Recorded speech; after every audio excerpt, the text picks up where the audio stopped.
Hello students, case scenario on GCA act और ये MTP दिसंबर 2024 का। और ये जो केस सिनारियो है ये आया है 3 सेक्शंस के ऊपर। सेक्शन 3 क्लॉज 26 के अंदर आप पढ़ते हैं इमूवेबल प्रॉपर्टी का डेफिनेशन, 10 में आप पढ़ते हैं कॉम्पिटिशन ऑफ टाइम और 24 में आप पढ़ते हैं कि अगर कोई पुराने एक्ट में नोटिफिकेशन ऑर्डर वगैरह आए हैं उनकी कॉन्टिन्यूएंस। यही हेडिंग पे यहां मैंने लिख के दे रखा है।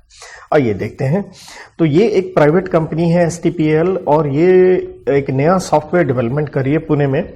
24 को डायरेक्टर्स ने रेजोल्यूशन पास किया है कि हम एक प्रॉपर्टी खरीदेंगे, 3 स्टोरी बिल्डिंग, 25 एकड़ ऑफ एग्रीकल्चर लैंड, उसके साथ लगता हुआ एडजेसेंट 100 मोटर कार खरीदेंगे और एक ऑर्चर्ड जिसका मतलब हो गया बाग खरीदेंगे जहां फ्रूट वाले पेड़ लगे हुए हैं। राइट।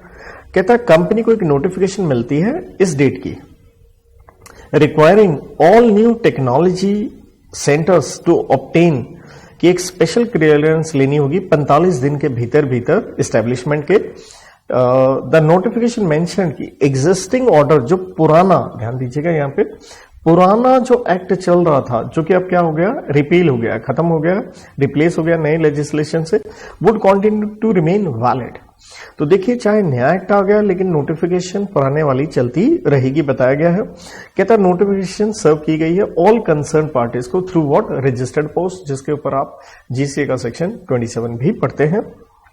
कहता है एमडी ने आपसे पूछा कि ये 3 क्वेश्चनों का आप जवाब दीजिए। पहला प्रश्न कहता है विद रिस्पेक्ट टू प्रॉपर्टी जो आपने क्या करी है, खरीदी है, which of the following would not qualify as immovable, इसमें से इमूवेबल कौन सा नहीं होगा। देखो बाग है जी, वो तो इमूवेबल में आएगा, बिल्डिंग भी उसी में आएगी, एग्रीकल्चर लैंड में भी आएगा, क्योंकि हम यही पढ़ते हैं 3 के 26 में कि shall include land benefits to arise out of land, जैसे ये फ्रूट जो आएंगे, things attach to earth, that means building, और permanently fastened to anything attach to earth.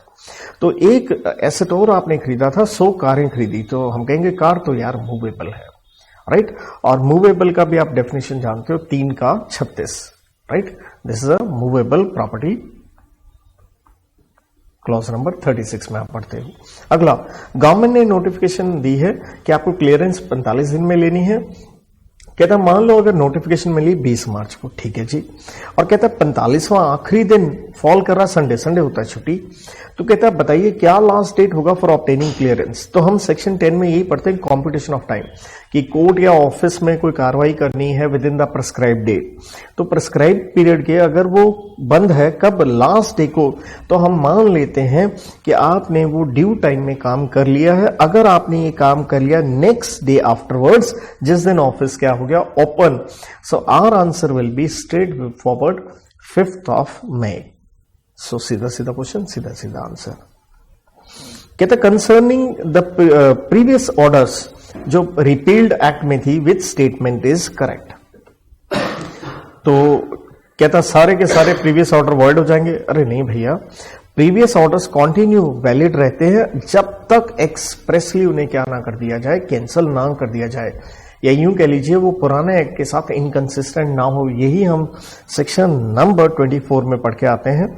तो देखिए 24 में क्या लिखा है, continuation of orders etc issued under enactments repealed and reenacted, right, continue रहेंगे unless it is otherwise expressly provided। so B option is correct।